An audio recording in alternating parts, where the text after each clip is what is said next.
during the time, she already told me, Your Honor, that she was having sex with another guy. A month before you and a month after you, sir. During the time we were having sex, she had already told me this. So I'm in the shower one day. I know everything that goes on in my house, so it's just a CD that I see that's out of place. I'm like, I didn't put this in here. She was like, well, I'm single, but I'm having sex with this dude also. And plus, he was staying the night at her apartment. I look up their Instagram. So I'm scrolling, and I see somebody holding my daughter with it. What? Ms. Reeves walks in like, this guy won't admit he's the father of my kid. Silva's like, nope, not mine. Drama's already spicy, and you know this will be a roller coaster. Ms. Reeves, you are here today to prove that the defendant, Mr. Silva, is the biological father of your 7-month-old son, Legend. Mr. Silva, you were involved in a paternity case on Love and Hip Hop Atlanta in support of your sister, who took a DNA test to prove paternity of her child. Mr. Silva thinks it's okay for guys to cheat because they're guys, but women can't. Judge Lake isn't buying it, and the audience is cracking up. She calls him out, and it's about to get wild. I just don't trust her, Your Honor. I feel like she's tricking me into believing that I'm Legend's father. I grew up loving women, loving sex. You grew up loving sex? I always felt like it was okay for men to go out, have sex, and especially with a baby, you know, trying to say that I'm his father. You know, I just want to. All of this started, all he wanted to do was cheat on me. I've been nothing but faithful to him since I first met him. Silva admits to cheating and assumes Ms. Reeves does too. Judge Lake's like, really? You think everyone's shady like you? The audience cheers, and Silva's starting to sweat. It's not looking good for him. Why can't you conquer your doubt and conquer your fear that she's also doing something that she says she's not doing? Well, Your Honor, I feel like if I'm out here, you know, doing what I'm doing whatever she's doing, she's possibly doing the same thing. And why would that be so wrong? Because you can't take what you dish out? I'm trying to understand. Ms. Reeves says Silva accuses her of cheating because he's cheating. He caught her texting her ex, but she's like, it was just a high. Trust issues are everywhere. And they dig into the messy pregnancy drama next. Well, we was broken up at the time. Immediately, as soon as I told him that I was pregnant, he was like, okay, with who? We were broken up for 4 weeks, Your Honor. I caught her texting her ex. When you I confronted her with about texting her ex. No, I caught them texting multiple times. She claims they're just friends. I had it. One day, I just decided to try to go on her phone, and she changed her password on me. Silva says they were broken up when she got pregnant, so he's doubting it. He showed up at the birth and signed the certificate because her family was staring him down. He felt pressured, but things are about to get even messier. In the hospital, none but her family was there. I was by myself. You know, I came in. As soon as Legend was born, the doctor came in the room, straight to me and gave me the paper. I didn't want to make her look bad, so so you signed the birth certificate? Yes, I felt pressure to sign this. And if you start talking about DNA tests and not signing birth certificate, it sheds a negative light on her. Yes, Your Honor. Silva says the baby looks like her ex. Ms. Reeves fires back with proof that he was messaging other women. Silva admits he was grimy. The courtroom's buzzing, and there's a lot of baggage here, with DNA results on the way. Like, well, I have proof right here. A girl, she messaged me basically saying that, you know, they was talking. He was her boyfriend as well. He didn't know me. I'm just So you got a message out of the blue from another woman. And it says, he told me you were his ex and that you were pregnant, but you're and didn't know who the dad was. Yes, ma'am. Ms. Reeves gets emotional, saying she wants their son to feel loved. Silva, still unsure, says he doesn't want to raise another man's kid. It's tense, and you can feel the weight of their struggles. The results are next. I just feel a little hurt, you know what I mean? Because, like, we have a beautiful baby together, and I don't want him to grow up feeling like, oh, my daddy didn't even think that I was his. You know, we were just being irresponsible. I want him to love me the way that I love my child. I want him to grow up the same way that I grew up, both of his parents in his life. It has been determined by this court. Mr. Silva, you are the father. Mr. Walker's here to prove he's Kai Manny's dad after being told he's not, even though he's on the birth certificate. Ms. DeVos regrets letting him sign it and insists he's not the dad. Emotions are high, and the drama's just starting. Mr. Walker, you claim the defendant led you to believe you fathered her son, Kamani, for an entire year, but just 6 months ago told you you are not father and refuses to let you see him. You are here to prove that Kamani is your biological son. Mr. Walker was there for the pregnancy and birth, confident Kai Manny is his son. Ms. DeVos doesn't blink while saying he's not. Ouch. You can't help but feel for Mr. Walker, and the judge is about to ask some big questions. But Mr. Walker, you are certain this is your biological child? Yes, Your Honor, this is my son right here. And then for the past 6 months, you have not seen him? I haven't been allowed to see my son the last 6 months because Miss DeVos claims that I am not the father. But you're on the birth certificate. I was there the whole time, the whole pregnancy, and they're at the hospital. They met in foster care and had a kind of relationship. They got close, things happened, and now we're here. here, but trust me, this isn't the juiciest part of their story. We met when we was in foster care. We was like this group home setting for to live on their own independently. We met there, we became friends. When I went away to school, we had lost touch, whatever. And then I came back, I don't know, somehow we got back in contact. I was like over his house every day. It was like a getaway. We wasn't in a relationship, but a situation like we was together. Mr. Walker was thrilled at the pregnancy, and she said it was his, until she later mentioned seeing someone else too. The judge's questions are about to get very awkward. When she first told me she was pregnant, I was excited. I asked her if it was mine. She said, yeah, you're the father. Ms. DeVos, do you remember that conversation? Yes, Your Honor. Did you tell Mr. Walker he was your child's biological father? Yes, but at the time, I thought he was the father. He was the one I was with. Ms. DeVos admits she hid the other guy because she was scared, didn't want to be alone. Mr. Walker stepped up, even working 2 jobs. It's messy and emotional, but something explosive is definitely coming. I was scared. Being a first-time mother, I went through the system too, and I just never wanted to tell him that it wasn't his because I knew the situation he'd been through, and I didn't want to go through it alone. When he stepped up to being here, got 2 jobs, and I couldn't work when I was pregnant because he was a big baby. Ms. DeVos chose Mr. Walker as dad because he was there, not the other guy. It wasn't about love, it was convenience. The judge looks ready to dive deeper, and you know it's about to get intense. Why did you make the choice of Mr. Walker? My ex was in another city. He was in the same city as me. So if he's here, he's the father. When you say you didn't want to do this alone, so you just chose the man that was closest to you, was ready to step up, so you would have someone to go through this process with. Text messages show Ms. DeVos telling Mr. Walker he's not Kaimani's dad via text. Mr. Walker says he's staying as long as he's on the birth certificate. The judge calls her out, and it's about to get even messier. So it says, you say you kicked me out with damn near no place to go. You wasn't thinking about our son or anything. He's not your son. So as long as I'm on the birth certificate, I'm not going anywhere. You ruined my whole life. You're not his father. You ruined your own life. You cold-blooded. Kaimani calls the other guy daddy on video calls, which hits Mr. Walker hard. The judge highlights how complicated this is for Kaimani. Everyone's waiting for the DNA results, and the tension is real. Kaimani is 14 months old now. When he sees your ex, he refers to him as daddy? Yes. Did you know that, Mr. Walker? No, I didn't, but around the time that I left the house, he was already getting ready to start saying dada to me, so I don't know. No, he wasn't. The DNA results reveal It has been determined by this court. Mr. Walker, you are not the father.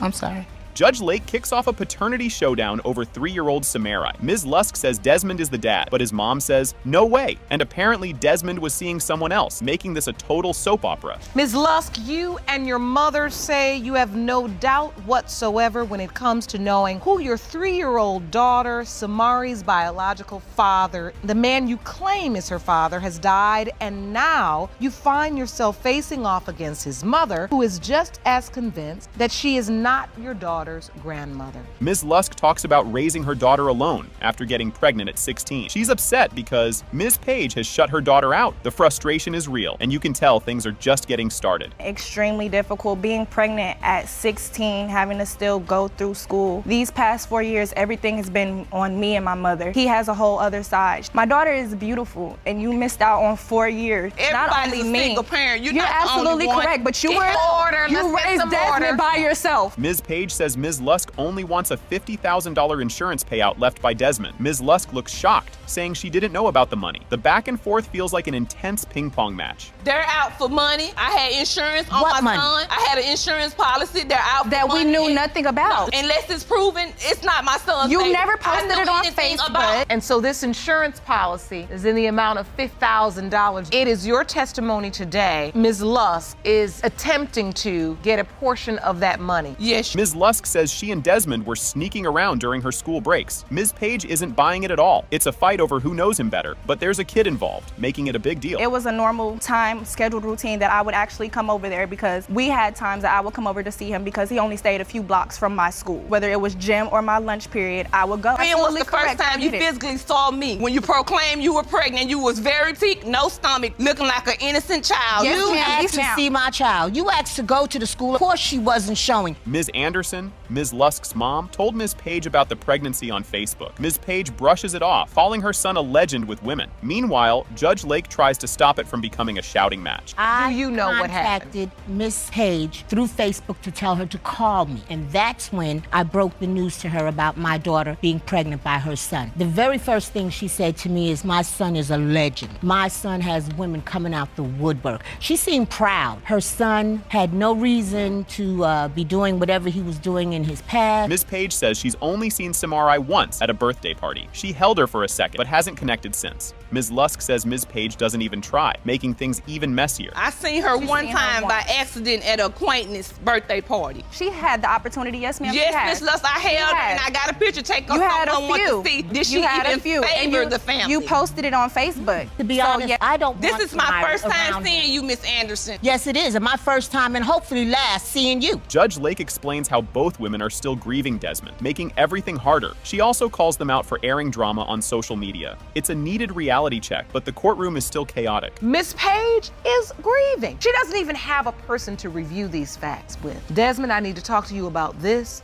and this, so I can get an understanding. Much of this animosity, ma'am, and I hope I'm not speaking, but much of this pain and animosity that is coming out in your testimony is because you do feel like you have a situation before you. Ms. Lusk says she found out she was pregnant days after Desmond died. She couldn't go to his funeral because she felt out of place. Her tears make even Ms. Page show some vulnerability. I believe 4 days after his passing, that's when I took my own pregnancy test and found out I was pregnant. That was April 24th. His funeral was April 27th. I didn't go to his funeral. Like, how could I even go? I can't even support somebody. I didn't have time to grieve. I didn't have time to grieve either. The day after my son's first daughter was born, I understand. Judge Lake reads the DNA results. It has been determined by this court. The probability of relatedness between Miss Page and Samarai Page is 99.96%.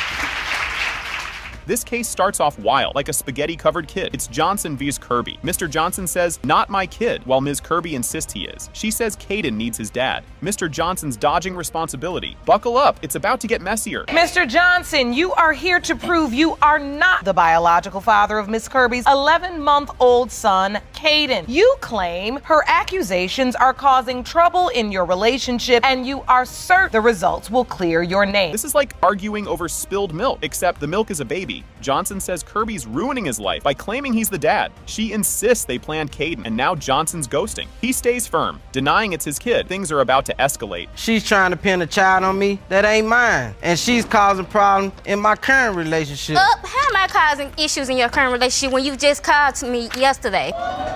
So what are you talking about, sir? I'm not trying to keep up with you. I just wanted to know, is this really happening? So you think she's trying to pin a baby on you? Yes, Your Honor.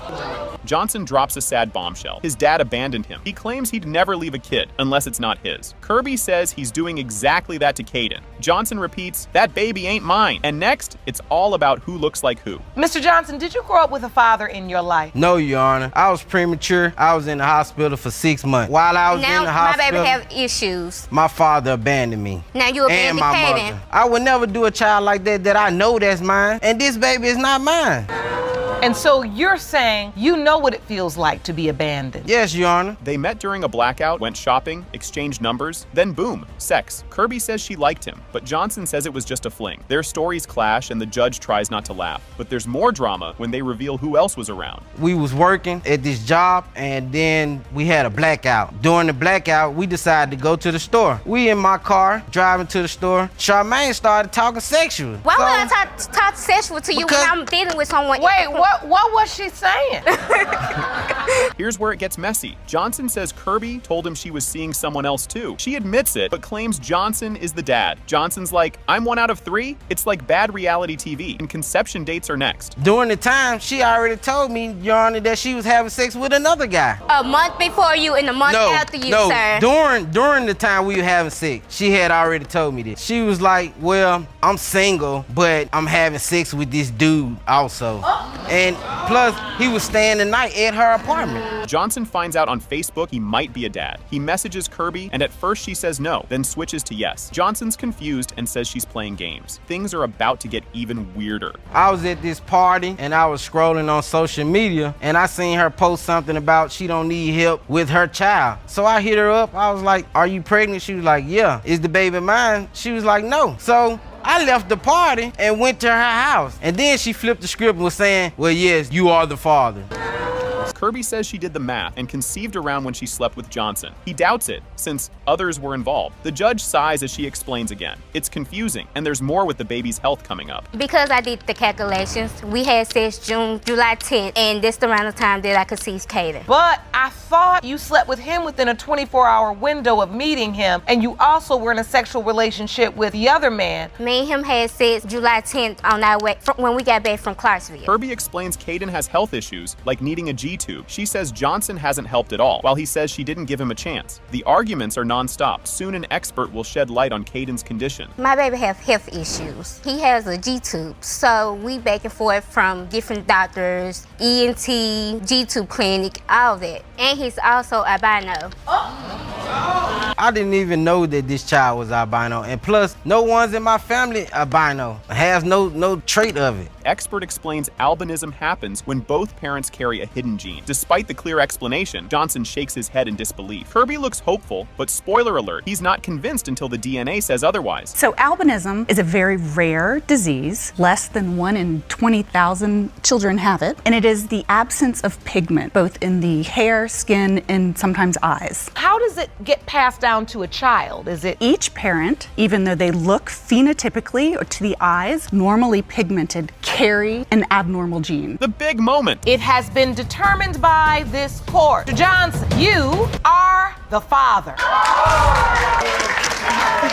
Ms. Ferguson brings her mom, Ms. Munsell, to court after finding out her dad, Ken Ferguson, might not actually be her dad. Apparently, mom was seeing multiple guys when Ms. Ferguson was conceived, and now a paternity test is the only way to know. Buckle up, this family drama is just getting started. Ms. Ferguson, you've brought your mother to court today because you were recently shocked to learn that Ken Ferguson, who raised you your entire life, you have petitioned the court for a paternity test on Mr. Ferguson, whom we'll hear from in a moment. You acknowledge that you finally confessed to your daughter that you slept with more than one man at the time of her conception. Ms. Ferguson explains how her mom treated her like background noise while spending time with friends and boyfriends. It all got worse when Ms. Ferguson discovered her mom's cheating. And it's not over. Wait till you hear about the stepdad's role in all this. My mom goes through crazy moments and acts like her family never is there, acts like her 2 daughters are never the only ones that just want her attention and to her and be there for her. So she was treating us like crap. She was acting like we never are there for her. She went, not even the husband,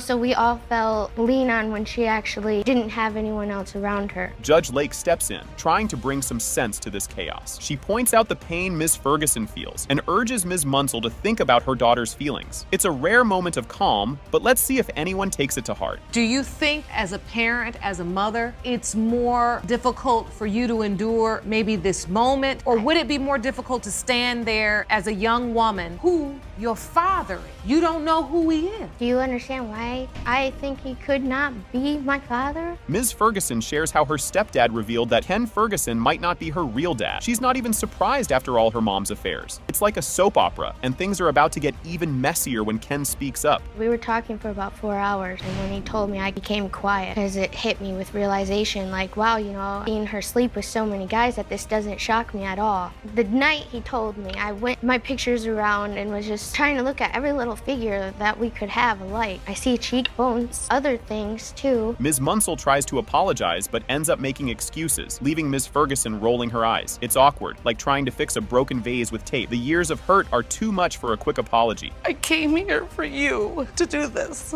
And that's what you're gonna do, is you're gonna drag it all out. When you stood there and you told me all it was to find out about your dad. I'm not a perfect mom. I never tried to be. I never, I did what I could do. But I love you, and I never once regretted having you. The big reveal. When it comes to Alicia Ferguson, Mr. Ferguson, you are her father.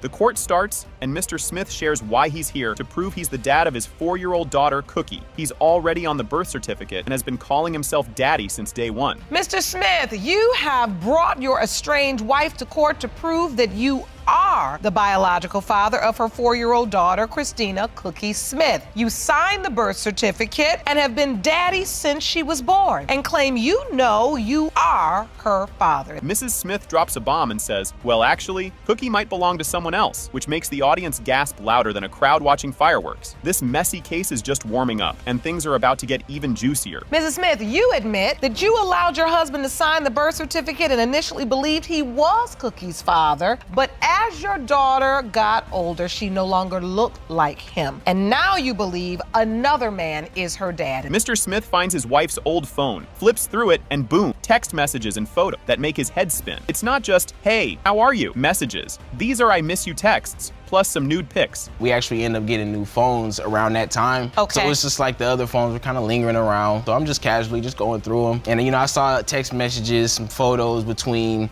my wife and some other cat. I miss you. When you miss a person, apparently you've seen them before. Nude photos. Oh! You know what I mean? He packs his bags, calls his mom, because of course you go to mom in times like this, and moves out. You won't believe what happens next. Just wait. It's about to get even crazier. So what happened, Mr. Smith, when you see these text messages? I basically, I let my parents know what was going on, and I packed up and I left. I had to, just to, because she's my support. She helps me on everything. You know what I mean?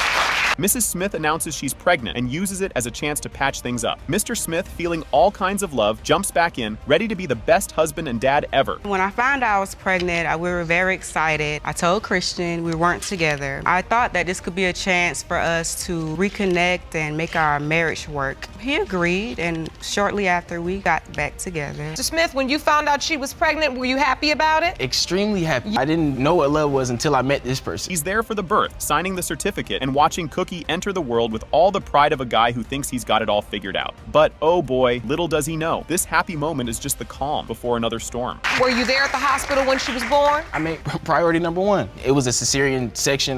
Made sure was, since I couldn't cut the cord, I asked the doctor, can I lean over, can I see, because you can only see that one time. So now, when Cookie is 18, 21, 40, I can tell her that I saw you come into this earth. First time you just... While showering one day, Mr. Smith notices something weird, a random CD sitting where it doesn't belong. Turns out it's got some guy's number on it, and curiosity sends him down the rabbit hole. So I'm in the shower one day. I know everything that goes on in my house, so it's just a CD that I see that's out of place. I'm like, I didn't put this in here. That number, it's just something about that number. I ain't forget about that number. And then I saw an Instagram name, so I immediately I look up their Instagram. So I'm scrolling, and I see somebody holding my daughter. With it. What?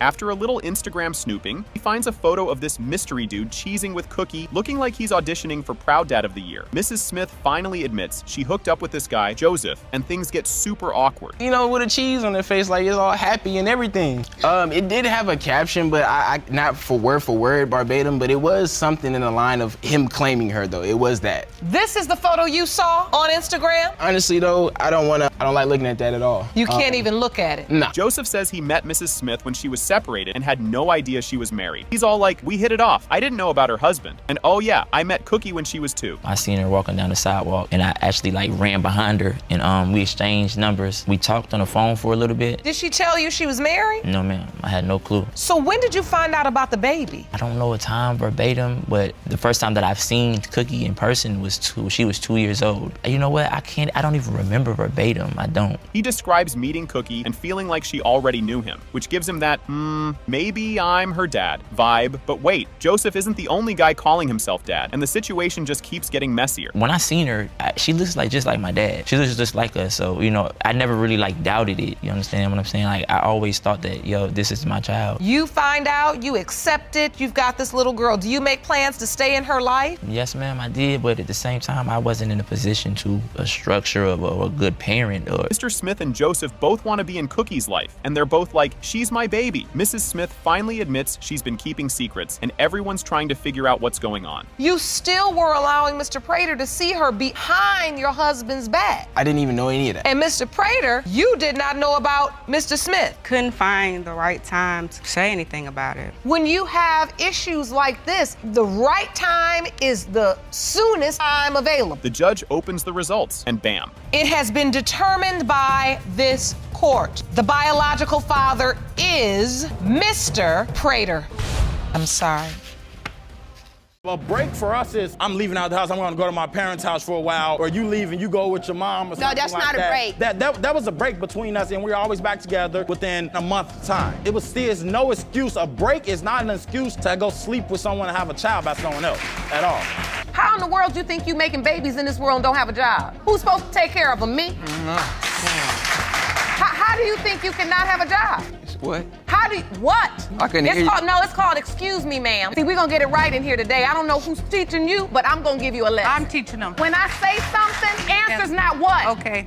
You didn't teach them correctly. Ms. Nichols says Mr. Young denies being her 13-month-old daughter's dad. Mr. Young insists she was pregnant before they met. The awkward finger-pointing begins, and it only gets messier. Ms. Nichols, you've dragged the defendant, Mr. Young, to court today because you say he denies he's the father of your 13-month-old daughter, Sine. You say it's time for him to step up and take responsibility. You say you refuse to accept Sine because you claim that Ms. Nichols was already pregnant when you began your relationship. Ms. Nichols says she left Mr. Young because he cheated, while Mr. Young says she practically moved in after a Facebook chat. Their stories are worlds apart, and the drama is just getting started. He actually started denying her when I moved out of his house because he was cheating. I've known Mr. Young for 19 years. We met when we were 15 years old, and when I met him again on Facebook, you know, we automatically moved in together. We didn't automatically move in. She hit me up on Facebook, talking about because she'd been trying to find me. Came over, she was still on the same thing she was when I first met her, trying to get back. Mr. Young claims Ms. Nichols had a sugar daddy paying her bills. She admits he helped, but denies anything more. This sugar daddy gave rides, meals, and cash, which only makes this mess even crazier. And who is this man? He's a friend of mine. Do you have sex with him? No, I do not. You don't have How sex? old is he? 73. Whoa. He calls him your sugar daddy. What does he do for you? Any and everything I ask him to. Since he wants to go there, he had no problem with this man when we were hungry, and I would call him and he would bring us something to eat. You know, anything I called and asked this man for, he would come. The court tries to sort out the pregnancy timeline, but Mr. Young says the dates don't add up. Ms. Nichols says the baby was born early, but Mr. Young's not buying it. Tensions rise just in time for the lie detector results. Do you remember the night you believe you conceived? I say around the middle of November, around the 15th, give or take. This conception date, your due date would be approximately August 12th, 2015. And when was Sine born? May 28th. She was 11 weeks early, Your Honor. This leads you to believe this is not your biological child. This just didn't really add up to me. It was dark and... It says Ms. Nichols was truthful about not sleeping with anyone else, but she lied about her sugar daddy. Mr. Young jumps on this as proof, just as birth certificate drama heats up next. When we asked you if once you began a sexual relationship, did you have sexual intercourse with anyone else, you said yes. Wow. And the lie detector determined you were being truthful. Mr. Young says he never signed the birth certificate, but the court shows it with his name on it. There's even a photo of him cuddling the baby at the hospital. Just when you think it can't get more dramatic, the DNA results come in. So you say you didn't sign this birth certificate? I don't recall signing nothing, ma'am. Did he go to the hospital? Yes, he was there. That's him while she was still in the hospital. That's a beautiful picture. You don't look like you have doubt in that picture. Your Honor, her attitude and the way she treats me, bogus. That's why I want to make sure that I'm taking care of a child that's mine. Mr. Young, you are her father. And surprise. This wild case kicks off with Benning vs. Bodine. Mr. Benning suspects he isn't the father after his partner's affair, but Ms. Bodine insists he is. Get ready, things are about to get heated. Mr. Benning, you recently appeared in couples court and it was confirmed that the defendant cheated on you. This infidelity has caused questions regarding your 2-year-old daughter, Robin, and 6-month-old son, Jermaine Jr.'s paternity. Although you are hopeful that both are your children, Mr. Benning talks about his deep bond bond with his daughter, Robin. He dreamed of having a daughter after losing his mom, and Robin was his dream come true. But knowing what's coming next makes this feel like the calm before the storm. First off, Your Honor, my mother passed away when I was 14 years old. She was my best friend. We spent every waking moment together. After she died, it, left me hurt. I always wanted a daughter, and I promised I was going to take care of her and treat her like my mother took care of me. Oh, that's so wonderful. I've always stuck by with that. So having a daughter has been so important to you. So important. I waited first. While Ms. Bodine was giving birth, Mr. Benning got a text saying someone else was the father. Despite the shock, he signed the birth certificate and stayed calm. His loyalty in that moment is impressive, but things are about to unravel. It actually happened during labor, Your Honor. I was in the hospital sitting across from Kayla as she was pushing this baby out, and I received a text from a guy telling me to leave the hospital because that's his baby and he needs to be there. What? I am in labor, like literally in the hospital, and I received a text telling me that the child that I'm waiting to come isn't mine. Ms. Bodine had already tested another possible father, and it came back negative. Mr. Benning isn't reassured, wondering if there are more possibilities. How do you know this other guy is not the biological father? Because, Your Honor, I stood up, did the woman and the mother thing I had to do, and got the other guy tested. Oh. And he wasn't the father. And you submitted those results to the court? Yes, I did. That the probability of paternity between you and this other guy is 0%. Yes. The tension keeps building. Mr. Benning talks about how hard it is to raise Robin while doubting she's his. He describes the pain of people claiming to be her dad. Just when it's almost too much, the DNA results come in. Stan, what does that feel like when she says that to you, Mr. Benning? That little girl right there is my mother. Come back to be with me. And when she you tell me looks that, like her when you mother. tell me she's not mine, it feels like you're taking my mother away from me again. Look at them. Look, they're twins. She's beautiful. They are. They do look a lot alike. The results are in. It has been determined by this court. Mr. Benning, you are not the father. What the? Miss McCrary says Mr. Goodson hasn't done anything for their 18-month-old daughter, Arian. He denies being the father and doesn't think he belongs there. Drama's about to heat up, and it gets spicy real quick. Ms. McCrary, you have petitioned the court for a DNA test to prove that the defendant is the father of your miracle baby, 18-month-old Arian McCrary. Yes, Your Honor. You claim Mr. Goodson has done nothing for your daughter, but today that's going to change. Miss McCrary vents about Mr. Goodson barely being around for their daughter. She gets emotional about having her first child and how much Arian means to her. This story is full of layers, and it's about to get deeper. He has been to a certain extent. One hand, how many times? One hand in 17 months, you can count? Yes, Your Honor, and counting. And when you see her? That's my miracle baby.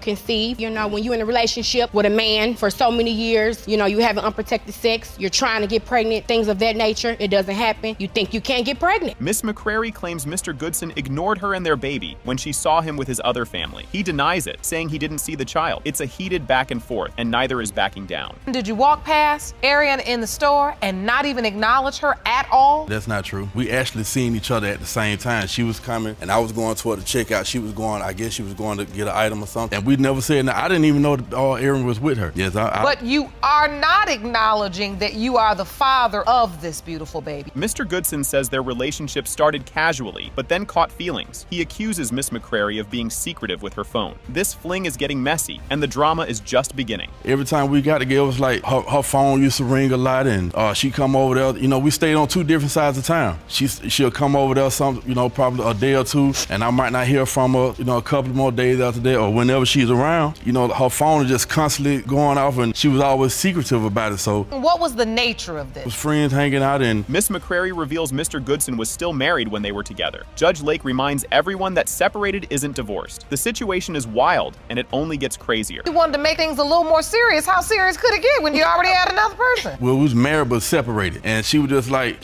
nah, that's not what I want right now. And this, so But do you blame her maybe being a little nervous because even though you were separated, you were still married? And I always say a man is married until he is divorced. Okay. It's just, that's the way it is. Miss McCrary vividly describes the night she thinks she got pregnant, complete with a stop at American Deli. She talks about their unprotected fun and how sure she is about the timing. Just when you think that's enough, the details keep coming. He picked me up that night from work, July the 10th. If I'm not mistaken, we got American Deli, okay? He likes to eat. I like to eat. Not a problem. Extra chicken, extra cheese, sub sandwich. When you're grown, you're nasty, you get in tune. I like the things he do to me, vice versa. We enjoy each other. Why not? We're grown. You know, we hadn't had protected sex, so come on, you know, at the end of the day. Miss McCrary says Mr. Goodson initially promised to support her, but then backed out. He now questions why she even called him, claiming they hadn't been intimate for months. The tension keeps rising, and the arguments are about to explode. What happens when you find out you're pregnant? Well, of course, I told family members they were up for my decision, and I had to just sit and, you know, think about it. So when I told him, he was just up for it. I rub your stomach, take you to the doctor's appointment. I just felt like, oh, okay, well, you know, maybe he heard from me. Got me thinking that, you know, oh, it's gonna be all okay. It was not all okay. You know, I didn't want to be by myself. Mr. Goodson claims Miss McCrary admitted to being with someone else during the pregnancy. He's skeptical due to a previous false paternity claim. The drama keeps escalating with no end in sight. Thought about it because as a woman, you said a real woman shouldn't have sex with other men, but at the end of the day, when you go back to your dates, a real woman know who she having sex with. You know, when I told him my date and I went back and told him when it happened, why, you know, what we was doing, it could be a possibility. Oh yeah.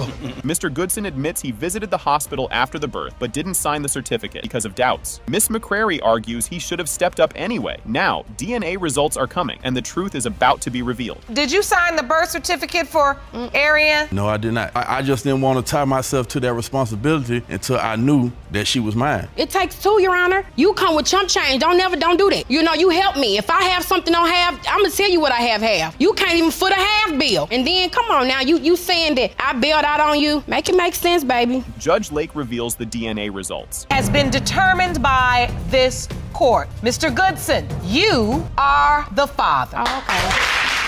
Judge Lake opens Thomas v. Zachary, with Mr. Thomas wanting a DNA test for 15-month-old Hannah. He says he was tricked into signing the birth certificate and now faces child support. Miss Zachary insists he's the dad and should step up. Mr. Thomas, you claim you've been petitioning the court system for a DNA test for 15-month-old Hannah Thomas for more than a year now. Now, you've been notified that you will be paying because you signed the birth certificate, but claim it was under false pretenses. The relationship timeline is a roller coaster. Breakups, reunions, and a surprise pregnancy. Mr. Thomas thought the baby was his until doubts crept in. Now he questions everything, and it's about to get intense. Your Honor, me and Rakaya were separated towards July, maybe for a couple weeks. August, we got back together, you know, towards the end of August, beginning of September, she told me I feel pregnant. And we went to buy like maybe 4 or 5 pregnancy tests that day. Your Honor, I found out that I was pregnant September 18th, to be exact with you. I went to that doctor's appointment and I came home, I handed him the papers. This is my results at the doctor. This is my proof of pregnancy. Mr. Thomas claims the pregnancy timeline is way off from what he expected. He believes Ms. Zachary lied, but she says she was carrying twins, which changed things. More drama follows as they revisit their break. First time ever having twin children, and I didn't know at the time that I was even carrying twins. We went to the doctor, and maybe probably was about 3 or 4 weeks later, and the doctor was telling her, yeah, you need to stop smoking cigarettes. Telling me like, look, you need to be honest about smoking cigarettes. Here's her paperwork. And he showed me the paperwork, and it said 15 or 17 weeks or something like that. I'm like, hold on, wait a minute, y'all. No. Ms. Zachary admits seeing someone else during their break, but still claims Mr. Thomas is the dad. He's not buying it and questions her actions. Their arguments escalate, making the courtroom feel tense. I had been on a break over a month and a half when I was with the other guy in July. A break for us is I'm leaving out the house, I'm gonna go to my parents' house for a while, or you leave and you go with your mom or something like that. No, that's not a break. That was a break between us, and we were always back together within a month's time. It was still no excuse. A break is not an excuse to go sleep with someone and have a child by someone else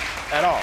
The couple shares their grief over losing one twin, Heather. Mr. Thomas says his way of coping was different, and Ms. Zachary says it made her feel he doubted the babies were his. The heartbreak only adds to the tension. We had twins. Hannah is a twin. It was Hannah and Heather. Heather was the big one. She ended up passing away a month after she was born. I'm sorry. You know, right, what did you put me through the whole time? Was you supportive on that? We grieved in 2 different ways. Oh my God, I don't want to leave the house. I'm stressed. Like, she was looking at me like I didn't have any type of sympathy about what was going on. Period. Ms. Zachary kept seeing the other man after Hannah was born. Confirmed by Mr. Thomas's stepdaughter, she saw another man around their home, even in their bed. Things keep unraveling as more secrets emerge. She was still sleeping with this man after Hannah was born. Matter of That's fact, how it was, because we decided that we wasn't going to be together. We've been on and off for 5 years. The guy that's Hannah's dad, he just slept with her 2 weeks ago. Really, we were on a break for a month. She just slept with him 2 weeks ago in my bed. She didn't go to his house. She didn't go to a hotel. It was the bed that we shared. Mr. Hill, Mr. Thomas's uncle, says Ms. Zachary showed him pictures of another possible dad. He claims she seemed unsure who the father was. This adds more weight to Mr. Thomas's demand for a DNA test. I don't think that he is the father of Hannah. You don't? The reason why is because she just don't look like him. And another reason, one time me and, Rakaya was hanging out in the house, they had got into it. He had left to get some air. She had actually showed me pictures of who she really thought was the baby's dad. Judge Lake decides a DNA test is necessary after hearing all the chaos. Both Mr. Thomas and Ms. Zachary agree, clearly anxious about what's coming. The courtroom clears with everyone anticipating the results. Anything you'd like to say, Ms. Zachary? I just want to say I made mistakes. I never meant to hurt anybody. I'm nervous. I'm scared. I just want him to be her dad. That's it. It has been determined by this court. Mr. Thomas, you are her father. This case starts wild. Ms. Jones wants Mr. Houston to pay for their baby, but Mr. Houston and his mom say this is all about jealousy. Buckle up, this is just the start of the drama. Ms. Jones, you and your mother say you are tired of the defendant's denial. He's the biological father of your 6-month-old son, and once the DNA results prove your claim, you demand to be reimbursed for Baby Lyric's child care expenses. Ms. Jones dumped Mr. Houston before prom, calling him immature, while he accuses her of cheating. His mom even brings up some suspicious texts, but Ms. Jones denies everything. Drama keeps piling up as they discuss the pregnancy. Well, Your Honor, he was so immature that I had to break it off with him a week before prom. He let everybody in his ear. He doesn't have a brain for himself. Were you boyfriend and girlfriend? Yes, we were boyfriend and girlfriend. In high school? Yes, ma'am. Mr. Houston, do you think for yourself? No. You don't? Who thinks for you? Yes, you do, honey. Ms. Jones waited until she was 8 months pregnant to tell Mr. Houston, avoiding his family's drama. Mr. Houston's mom thinks it's just to cause problems for him and his new girlfriend. More bombshells are coming. I found out June 3rd that I was pregnant. And then, once I scheduled the date for my actual appointment to see how far along I was a whole month pregnant because of all the drama that I went through with being with him. And so I knew that they were probably going to deny my baby. I told him when I was 8 months because I had told him when you were 8 months? Yes. Oh, my mom. Mr. Houston's girlfriend and mom claim Ms. Jones mentioned other possible dads. Ms. Jones denies it, insisting she was only with Mr. Houston. His mom adds stories about shady phone calls, and tensions rise. He seen Nigel come in and he said, is this the dude that dated Nakisha? And I said, yeah, that's him. And he was like, the dude told me, and that's over there, Stock told him that he was the father of her child. How was I even supposed to cheat or anything when I was with him the whole time? No, when did I ever have time to No, cheat? you were not. I was working the whole time. She was I back. at the house. So when did I ever have time to cheat? The judge steps in, scolding Mr. Houston for being jobless and his mom for not teaching him responsibility. She delivers the truth. If you're making babies, get a job. The courtroom applauds, gearing up for the DNA reveal. How in the world do you think you making babies in this world and don't have a job? Who's supposed to take care of them? Me? How do you think you cannot have a job? What? How do you, what? I couldn't hear you. It's called excuse me, ma'am. See, we're gonna get it right in here today. I don't know who's teaching you, but I'm gonna give you a lesson. I'm teaching them. When I say something, answer's not what. Okay.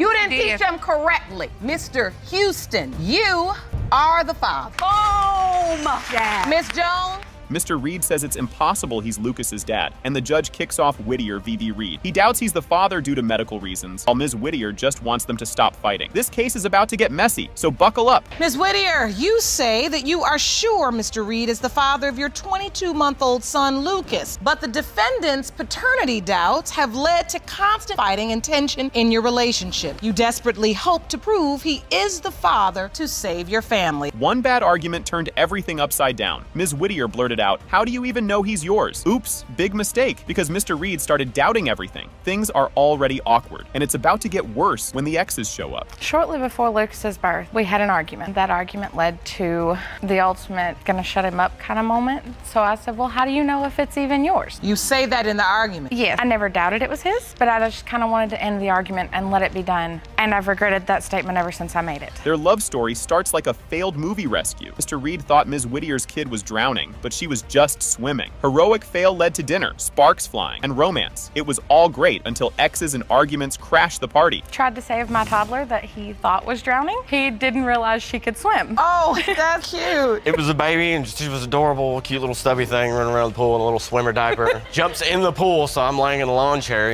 getting my tan on. Now, here she goes. I look up, she jumps in the pool, and I'm right behind her, and I come up looking for her, swimming around. Enter the exes, and it turns into a full-on soap opera. Mr. Reed's ex whispers, whispers, "What if Lucas isn't yours?" While Ms. Whittier's ex sends a not-so-great video, trust issues everywhere. When did the plot twist come? With his ex-girlfriend. Okay. The conflict started between me and her. Well, then she starts whispering in his ear, "Oh, well, what if it's not yours?" There was some argument. An ex of mine decided to be disgusting, send a very vulgar message to my phone. He found it and thought that maybe there was some continuing relationship there. Ms. Whittier faced a scary blood clot during pregnancy and called Mr. Reed for support. Despite his doubts, he came to be by her side, proving he still cared. They survived this, but bigger challenges awaited after Lucas was born. Until I got sick. I had a blood clot, and they put me in the hospital, put me on blood thinners, and they said the blood thinners carry a massive risk, neither one of you making it through. And I called him and I said, "You need to come home." I'd never been so scared in my life. And I told him that I didn't know if Lucas was gonna make it. All I could do not to cry too, but I knew as a man that I needed to be strong. Baby Lucas started having seizures and was diagnosed with albinism, leaving his parents in shock. Mr. Reed, proud of his healthy genes, couldn't understand it, fueling more doubts. The court brought in an expert to explain this condition. On its surface, when they first told me, I laughed because I didn't realize how serious it was. We all hear the word albino. Nobody actually thinks about what it means. And suddenly you realize it doesn't just mean that he's pale and blonde and blue-eyed. It means that his skin can't take sunlight. The only huge doubt I had is the albinism. That was a physical proof. The genetics expert explained that albinism comes from recessive genes, which can happen even if neither parent shows it. Science is weird like that. It helped clear things up, but Mr. Reed still needed solid proof. Albinism is passed genetically from the parents to the child, but depending on which gene is affected, depends on whether both parents or one parent passes it. Oh. Normally, albinism trait or recessive, and when it meets a copy of itself, meaning both parents having the albinism, the same gene affected, then it becomes dominant. The DNA results are in. It has been determined by this court. Mr. Reed, you are the father. When I was 7 months pregnant, out to here, and he said, "You are not pregnant, it's all in your head. If you are pregnant, it is not mine. My last name, and do not put me on the birth certificate," is exactly what it said. Saying I'm not her father because while in the Coast Guard, just before she informed me that she was pregnant. And you've got 3 kids after that, Mr. McBain. How are you I have sterile? 3 kids after that. It was due to stress. I was under a great deal of you were under stress with other women. This one kicks off like a soap opera. Ms. Chmielinsky claims her late boyfriend, Georgie, is the father of her son, Xavier, but Georgie's parents aren't convinced. The drama in this courtroom is about to go from whoa to what? Ms. Chmielinsky, you say you had a loving 5-year relationship with the defendant's son, Georgie, who unfortunately died in a motorcycle accident. You claim the defendants initially accepted your son, Xavier, but now need proof that they are Xavier's grandparents. Ms. Chmielinsky shares how devastated she was when Georgie died, but his parents are like, "Who even are you?" They never knew about the alleged 5-year relationship. Things get even messier when Georgie's parents question the entire story. I was devastated, heartbroken. Just making me understand one thing. Why didn't I know about you? I don't understand why you didn't know about me either. Okay, that's not an answer. 5-year relationship. I've never seen you in my house. Did you ever ask Georgie why you haven't introduced me to your parents? No, because we were just friends. It was like a sexual friendship that we had for so many years. Ms. Chmielinsky didn't meet Georgie's parents until after his death, making things super awkward. Mrs. Brown admits she had never heard of her. Tensions rise, and soon DNA tests and ghost stories will be thrown in. Did you call his parents, or you felt like you didn't know I didn't them? have their I don't numbers. know her. I met her after Georgie passed. So at what point did you finally decide I need to reach out to his parents because She didn't. I reached out to her. I reached out to her. Okay, my son is not here. I'm picking up where he left off. Georgie's friend urges his parents to look into Xavier's paternity. Mrs. Brown decides to check it out after neighborhood chatter won't stop. Then someone mentions Xavier has Georgie's nose, adding even more drama. I pursued this test is because a friend of Georgie told him, "You need to find out if this baby is Georgie." It's other people in the neighborhood must be saying something because he came to me after 2 years. He brought this to my attention. It went over my head. You told me that he looks like all your other grandkids. But that's what you said. He has Georgie's nose. My grandkids are biracial. Ms. Chmielinsky says she and Georgie once tried a home DNA test but couldn't couldn't afford it. Georgie's parents ask why she didn't come to them, and things get awkward. Even the judge seems baffled by this situation. He and Georgie was doing a home DNA test a couple months before he had passed, and we couldn't come up with the money. After, I think it was like 5 months, But, yeah. then he had passed away. So then You should have came to me then. He was 2 weeks before he turned 1. Did Georgie accept Xavier? Did they have a relationship? He saw him a couple times. 5-year relationship, you only saw him a couple times? Turns out there's another possible father who's also passed away. Ms. Chmielewski tried reaching out to his family for a DNA test, but got no response. Now, 2 families are involved, and things are getting confusing. No. Did you ever tell the other guy? He had passed away when I was 5 months pregnant. Oh. He had got murdered. A family member of mine had contacted his family. They did not respond. So both potential fathers of this beautiful little boy had passed away? Yes, Your Honor. So what happened to the parents? I can't contact, a friend of mine contacted his sister. Ms. Chmielewski presents a video showing Georgie's supposed spirit near Xavier. The judge and Mrs. Brown look on skeptically. It's funny, spooky, and just when you think it can't get weirder, it does. And in the video, you can see Georgie's spirit. I said it looks like a spirit. It said it's like a cloud. We're sitting in the car right now, and my friend is videotaping him and talking to him. And as you can see on the right, there is like this cloudy thing that comes out of nowhere, and my son looks at it, and then it goes away. Just looks like a reflection. The DNA results come back. And Mr. Long and Xavier Chmielewski is 0%.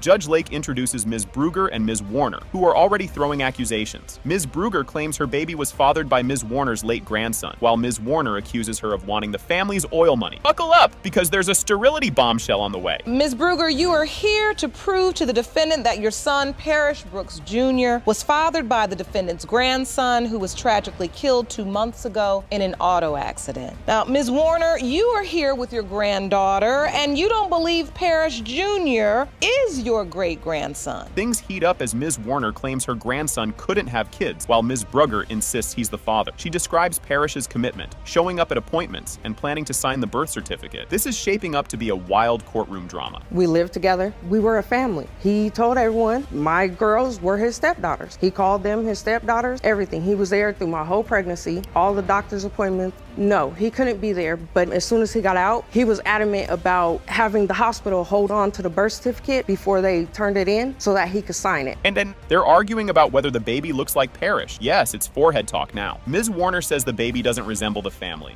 but Ms. Brugger insists he looks just like Grandpa. Emotions are high as family members keep adding fuel to the fire. But to me, that's not his job. He loved the baby, Your Honor, but the baby doesn't even look like him. He doesn't act like him. His forehead's not like, there's nothing about him to tell me that that is my grandson. My son looks... No, he doesn't. Around his eyes, he looks just like him. No, he looks like his grandpa. Grandpa ain't never did nothing for Parrish. Well, that's what y'all say. Ms. Warner explains she didn't question paternity earlier to keep Parrish happy while alive. She describes how close they were as she raised him after his mother died. Past family issues are suddenly brought back to stir things up. Ms. Warner, is all this time, even when the baby was there, did you have doubt about the paternity? Your Honor, but I wasn't going to say anything with You Parrish. just didn't want to upset Parrish? No, I did not want to come between Parrish and that, but now Parrish is no longer. I can say my piece now. Your Honor, his mother died in '85. I'm the only person was there for Parrish. That's why I just couldn't hurt him. Ms. Brugger says she learned about Parrish's death through Facebook. Talk about a rough way to find out. Ms. Warner claims she was too upset to call, and Ms. Veasley accuses Ms. Brugger of shady past relationships. It's a web of accusations, and you need a playbook to keep track. I got a phone call from one of my friends that seen it on Facebook. They had just found out that morning too, but you would think me. I'm grieving. That was my son. I didn't have time to call nobody. Seen it on Facebook. So when I'm looking at Facebook at like 5 o'clock in the morning going to work, Grandma, have you heard anything about Parrish? I had just talked to Parrish the Friday that he died at like 10 o'clock in the morning. Ms. Brugger denies cheating, saying she was just doing hair as a licensed cosmetologist. Ms. Warner claims Ms. Brugger mistreated Parrish Jr. during a visit, sparking arguments over bad choices. This family has layers of drama, and they're not holding back. First of all, I have a degree in cosmetology, so I do hair. When me and Parrish first got together, there's a guy I've known for years. He's my brother's friend. I've been doing his hair for years. It happened one time I was doing his hair. Parrish came home. home. He got mad about it.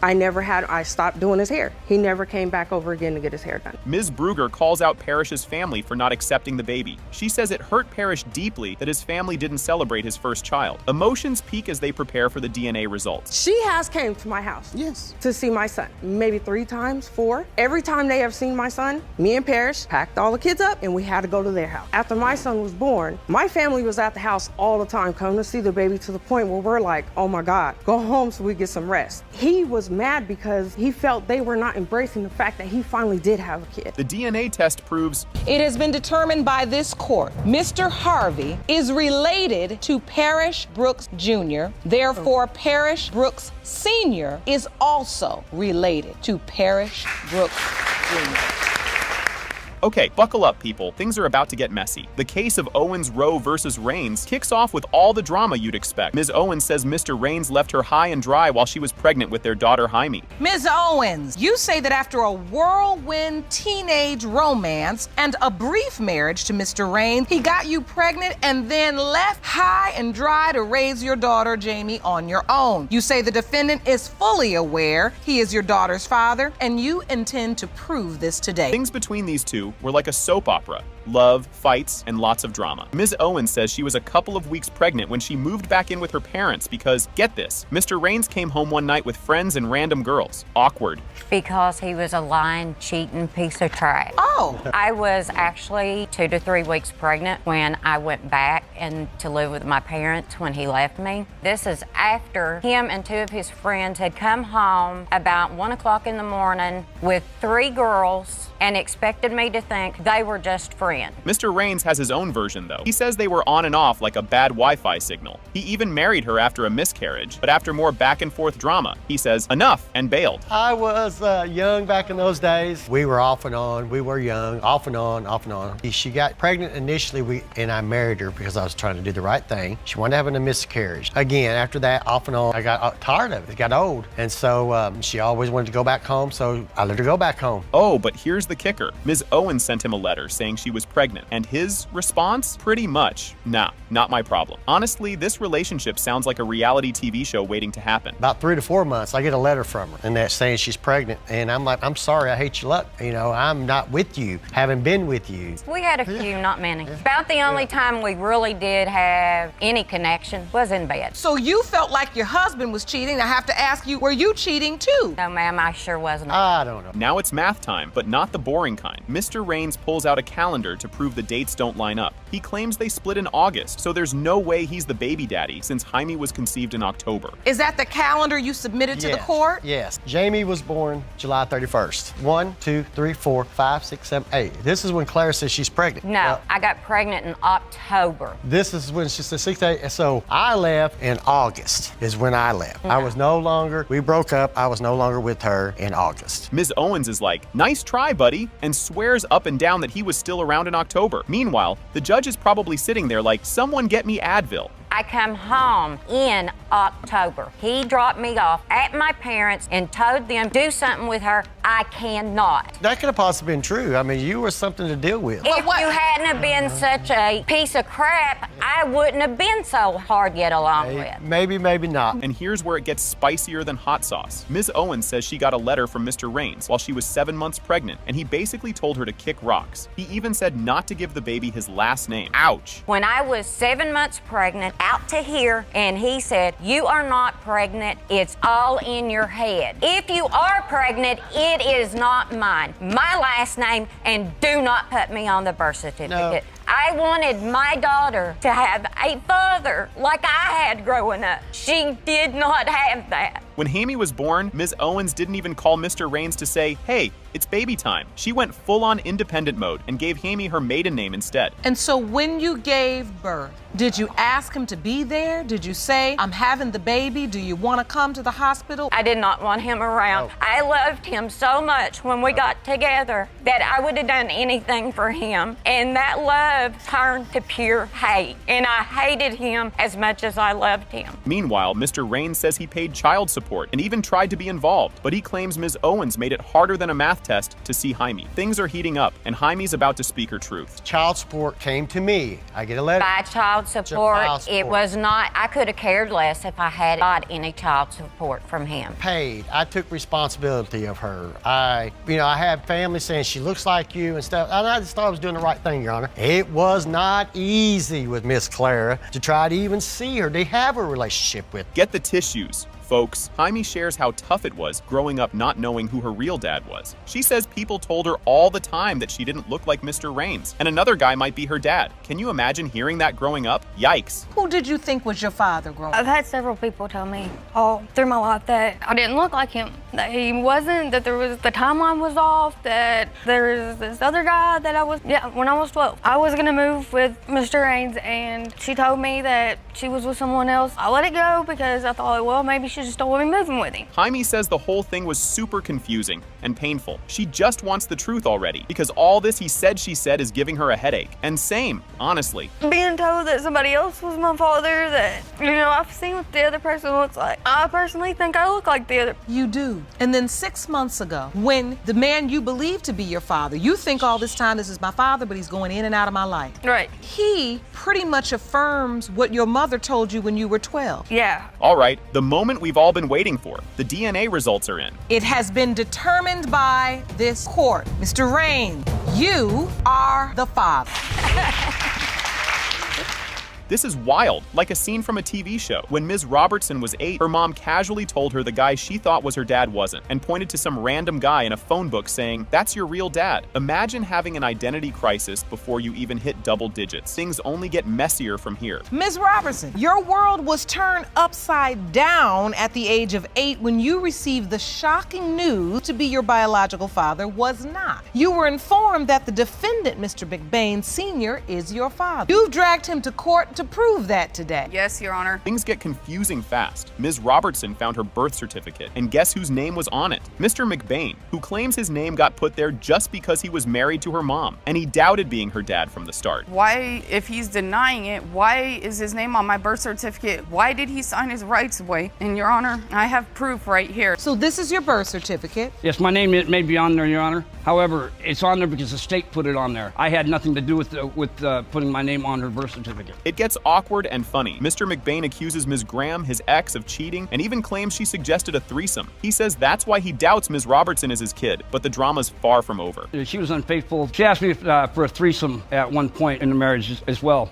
After 8 years old, how were you coping? I let it go until I turned right before my 13th birthday. And that's when I had told my mother that all I wanted for my 13th birthday was to meet Mr. McBain. She got it for me. When Ms. Robertson turned 13, she just wanted to meet Mr. McBain. They met for 40 minutes and then he was gone again. She never heard from him after that. Can you imagine how much that hurt? What do you remember? It only lasted about 40 minutes, and that was like more than anything in the world for me at that time. And then it was over. After that, I believe I had talked to him a couple times after that. Then all of a sudden his phone number got disconnected. It was taken out of the phone book. He was just gone, like he fell off the face of the earth. I'm not her dad. Here's a twist. Mr. McBain says the Coast Guard told him he was sterile, yet he had more kids later, which makes his claim a bit questionable, though he insists it proves he's not Ms. Robertson's dad. I'm saying I'm not her father because while in the Coast Guard, just before she informed me that she was pregnant. And you've got 3 kids after that, Mr. McBain. How are you sterile? I have 3 kids after that. It was due to stress. I was under a great deal of stress. You were under stress with other women. I never once cheated on Miss Graham. I'm not like her.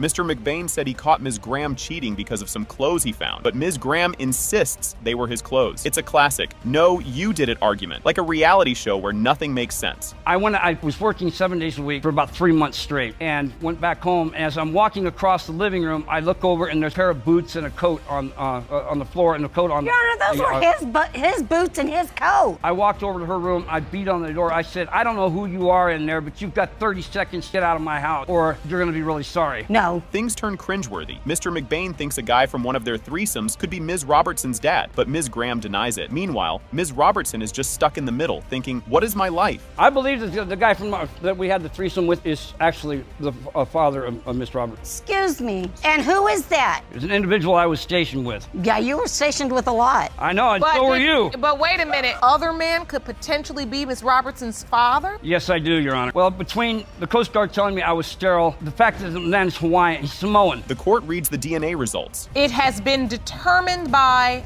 this court. Mr. McBain Sr., you are not her father. This kicks off with a wild courtroom intro. Garnett v. Langston. Ms. Garnett says she's here to prove Mr. Langston is her dad, while he's got some doubts. Both want apologies, and things just get crazier from there. Ms. Garnett, you and your mother, Ms. Miller, have opened your case to prove to the defendant that he is your biological father. You are baffled because you consider him a daddy and a best friend and state his doubt is unwarranted and demand an apology once the results are revealed. Mr. Langston sent a text saying he wasn't sure he was Ms. Garnett's dad and told her to ask your mom. It was like a grenade in a family chat and shook Ms. Garnett. But if you think that's bad, just wait, it gets worse. So this started with a text. So after almost 2 years of reaching out to my father after visiting him in 2015, finally responded with this message. So I think your mother blanked me. She was missing around when you were born. I don't want to keep causing you pain, but I have mixed feelings about it. Talk to your mother and find out the truth. Ms. Garnett visited Mr. Langston at a family funeral, and things were cool until he ghosted her afterward.